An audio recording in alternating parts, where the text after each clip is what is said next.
చంద్రబాబు నాయుడు అభినందనలు పొందారు.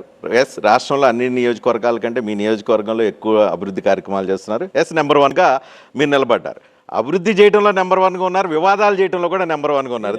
దీని గురించి చెప్పండి. రజనీ గారు, వివాదాల్లో ఈ 14 నెలల్లో నా పాత్ర ఎక్కడైనా ఉందా చెప్పండి. శ్రీకాంత్, మీరైతే పెరోల్ అప్లికేషన్ మీద సంతకం పెట్టిన శ్రీకాంత్తో స్టార్ట్ అయిన వివాదం హత్యా యత్నాల వరకు దానికి కూడా నేను సమాధానం చెప్తా.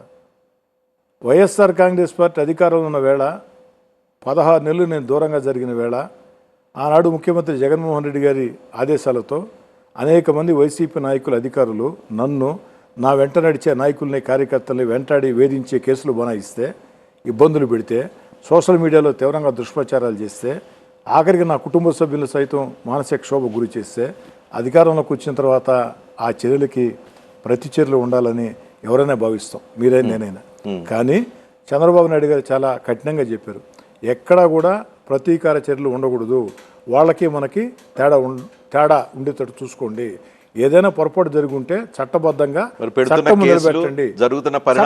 చట్టబద్ధంగా ఎక్కడా వైఎస్ఆర్ కాంగ్రెస్ పార్టీ ఓడిపోయిన తర్వాత చంద్రబాబు నాయుడు గారి ఆదేశాలతో నేనొక్కడనే కాదు, రాష్ట్రం అంతా కూడా ఆనాటి వైఎస్ఆర్ కాంగ్రెస్ పార్టీలో తప్పులు చేసినటువంటి నేతల్ని చట్టబద్ధంగా చట్టం ముందు బోన్లు నిలబెడుతున్నాం తప్ప మేము ఎక్కడ దౌర్జన్యం చేయట్లేదు.